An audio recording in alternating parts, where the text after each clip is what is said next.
नमस्कार दोस्तों, आध्यात्म के एक और नए अंक में आपका हार्दिक स्वागत है। दोस्तों, भारत को त्योहारों का देश भी कहा जाता है।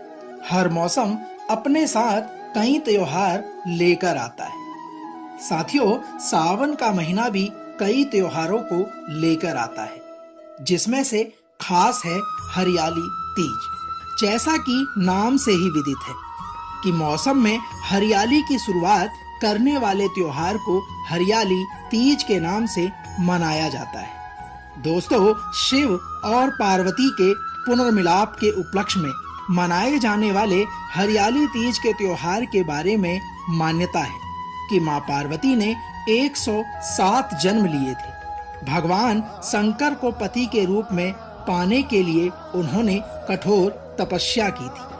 अतः मां पार्वती के कठोर तप और उनके 108वें जन्म में भगवान ने पार्वती जी को अपनी पत्नी के रूप में स्वीकार किया था।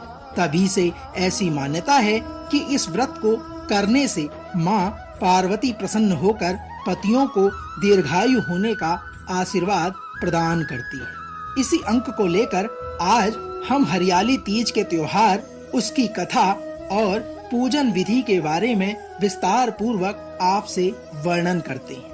तो आइए आरंभ करते हैं मां पार्वती को समर्पित हरियाली तीज का त्योहार, उसकी कथा और पूजन विधि। दोस्तों, आज देश भर के उत्तरी क्षेत्र में तीज त्योहारों की धूम है। श्रावण मास के शुक्ल पक्ष की तृतीया को श्रावणी तीज कहते हैं। उत्तर भारत में यह हरियाली तीज के नाम से भी जानी जाती है। तीज का त्योहार मुख्यतः स्त्रियों का त्योहार है। इस समय जब प्रकृति चारों तरफ हरियाली की चादर सी बिछा देती है, तो प्रकृति की इस छटा को देखकर मन पुलकित होकर नाच उठता है और जगह जगह पर झूले डाले जाते हैं। इस त्योहार में स्त्रियां गीत गाती हैं, झूला झूलती हैं और नाचती हैं। दोस्तों, तीज का यह त्योहार सावन के जुलाई अगस्त के महीने में शुक्ल पक्ष के तीसरे दिन मनाया जाता है। श्रावण शुक्ल तृतीया तीज के दिन भगवती पार्वती 100 वर्षों की तपस्या साधना के बाद भगवान शिव से मिली थी। इस दिन मां पार्वती की पूजा की जाती है। दोस्तों, तो आइए जानते हैं इसकी विधि के बारे में। मान्यताओं के अनुसार इस दिन महिलाएं निर्जल रहकर व्रत करती हैं। इस दिन भगवान शंकर पार्वती का बालू की मूर्ति बनाकर पूजन किया जाता है। इस दिन महिलाएं अपने घर को साफ स्वच्छ कर तोरण मंडप आदि से सजाती हैं और एक पवित्र चौकी पर शुद्ध मिट्टी में गंगा जल मिलाकर शिवलिंग, रिद्धि सिद्धि सहित गणेश, पार्वती एवं उनकी सखी की आकृति अर्थात प्रतिमा बनाती हैं। साथियों, प्रतिमाएं बनाते समय भगवान का स्मरण करना चाहिए, देवताओं का आवाहन करना चाहिए, षोडशोपचार का पूजन करना चाहिए। इस व्रत का पूजन रात्रि भर चलता है। इस दौरान महिलाएं जागरण करती हैं और कथा पूजन के साथ कीर्तन करती हैं। कहते हैं प्रत्येक पहर में भगवान सदाशिव को सभी प्रकार की वनस्पतियां जैसे बिल्वपत्र, आम के पत्ते, चंपक के पत्ते और केवड़ा अर्पण किया जाता है। आरती और स्तोत्र द्वारा आराधना की जाती है। साथियों, मां भगवती उमा की अर्चना के लिए निम्न मंत्रों का प्रयोग होता है। वह मंत्र इस प्रकार है: ओम उमाये नमः, ओम पार्वतेय नमः, ओम जगदात्राय नमः, ओम जगत प्रतिष्ठाय नमः, ओम शांति रूपेण नमः, ओम शिवाय नमः। दोस्तों, और भगवान शिव की आराधना इन मंत्रों से की जाती है। यह मंत्र हैं: ओम हराय नमः, ओम महेश्वराय नमः, ओम संभवे नमः, ओम शूलपाणये नमः, ओम पिनाक वृषे नमः, ओम शिवाय नमः, ओम पशुपते नमः और ओम महादेवाय नमः। दोस्तों, तो यह तो थी तीज के त्योहार की विधि। आइए अब श्रवण करते हैं हरितालिका व्रत कथा का। दोस्तों, पौराणिक कथाओं के अनुसार कहा जाता है कि इस व्रत के महात्म्य की कथा भगवान शिव ने पार्वती जी को उनके पूर्व जन्म का स्मरण कराने के उद्देश्य से इस प्रकार से कही थी। हे गौरी, पर्वतराज हिमालय पर गंगा के तट पर तुमने अपनी बाल्यावस्था में अधोमुखी होकर घोर तप किया था। इस अवधि में तुमने अन्न न खाकर केवल हवा का ही सेवन के साथ तुमने सूखे पत्ते चबाकर अपनी रात काटी थी। माघ के शीतलता से तुमने निरंतर जल में प्रवेश कर तप किया था। वैशाख की जला देने वाली गर्मी में पंचाग्नि से शरीर को तपाया था।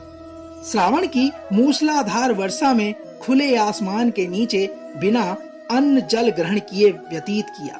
तुम्हारी इस कष्टदायक तपस्या को देखकर तुम्हारे पिता बहुत दुखी हुए और नाराज भी हुए। तब एक दिन तुम्हारी तपस्या और पिता की नाराजगी देखकर नारद जी तुम्हारे घर पधारे। भगवान शिव कहते हैं, हे पार्वती, तुम्हारे पिता द्वारा आने का कारण पूछने पर नारद जी ने कहा, हे गिरिराज, मैं भगवान विष्णु के भेजने पर यहाँ पर उपस्थित हुआ।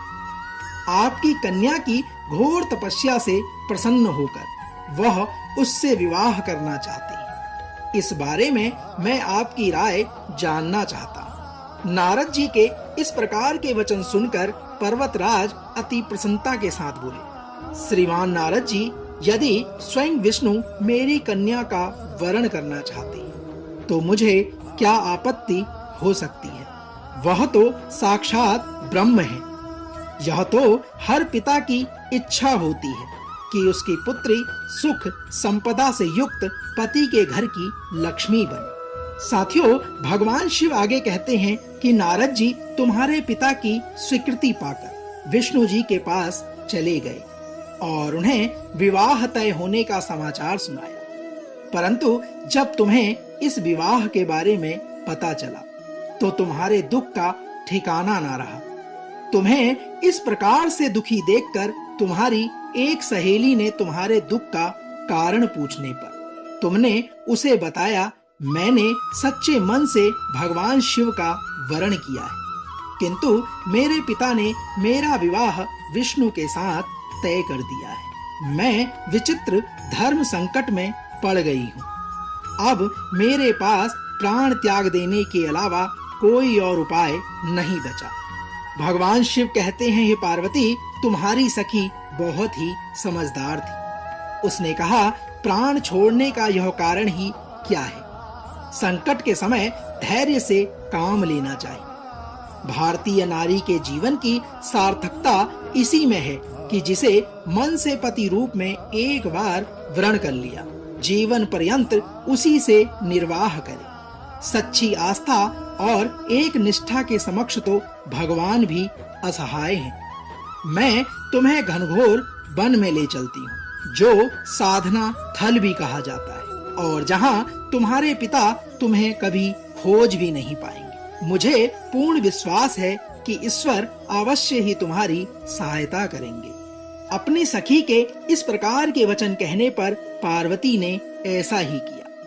भगवान शिव कहते हैं, हे पार्वती, तुम्हारे पिता तुम्हें घर में ना पाकर बड़े चिंतित और दुखी हुए। वह सोचने लगे कि मैंने तो विष्णु जी से अपनी पुत्री का विवाह तय कर दिया है। यदि भगवान विष्णु बारात लेकर आ गए और कन्या घर पर नहीं मिली तो बहुत अपमान होगा। ऐसा विचार कर पर्वतराज ने चारों ओर तुम्हारी खोज शुरू करवा दी। इधर तुम्हारी खोज होती रही, उधर तुम अपनी सहेली के साथ नदी के तट पर एक गुफा में मेरी आराधना में लीन रहने लगी। तब भाद्रपद तृतीय शुक्ल को हस्त नक्षत्र था। उस दिन तुमने रेत के शिवलिंग का निर्माण किया। रात भर मेरी स्तुति में गीत गाकर जागरण किया और मेरी स्तुति की। तुम्हारी इस कठोर तपस्या के प्रभाव से मेरा आसन हिल उठा और मैं शीघ्र ही तुम्हारे पास पहुंचा और तुमसे वर मांगने को कहा। देवी, तब तुमने अपनी तपस्या के फलीभूत मुझे अपने समक्ष पाकर मुझसे कहा, मैं आपको सच्चे मन से पति के रूप में वरण कर चुकी हूँ। यदि आप सचमुच मेरी तपस्या से प्रसन्न होकर यहाँ पर पधारे हैं तो मुझे अपनी अर्धांगिनी के रूप में स्वीकार कर लीजिए। भगवान शिव कहते हैं, हे पार्वती, तुम्हारे इस प्रकार के वचन को सुनकर तब मैं तथास्तु कहकर कैलाश पर्वत पर लौट गए। दोस्तों, शिव और पार्वती संवाद में बहुत ही रोचक और मधुर कथा का यह वर्णन आपके बीच में किया जा रहा है।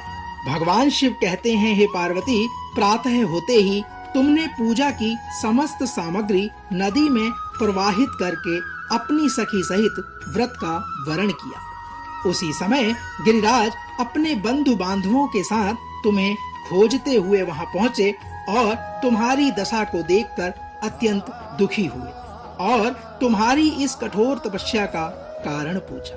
तब तुमने कहा, पिताजी, मैंने अपने जीवन का अधिकांश वक्त कठोर तपस्या में ही बिताया है। मेरी इस तपस्या के केवल उद्देश्य महादेव को पति के रूप में प्राप्त करना था। आज मैं अपनी तपस्या की कसौटी पर खरी उतर चुकी हूँ। चूंकि आप मेरा विवाह विष्णु जी से करने का निश्चय कर चुके हैं, इसलिए मैं अपने आराध्य की तलाश में घर से चली गई। अब मैं आपके साथ घर इसी शर्त पर चलूंगी कि आप मेरा विवाह महादेव जी के साथ ही कर देंगे।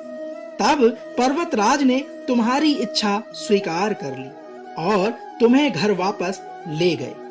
कुछ समय बाद उन्होंने पूरी विधि विधान के साथ तुम्हारा और मेरा विवाह किया। भगवान शिव आगे कहते हैं, हे पार्वती, भाद्रपद की शुक्ल तृतीया को तुमने मेरी आराधना करके जो व्रत किया था, उसी के परिणाम स्वरूप हम दोनों का विवाह संपन्न हो सका।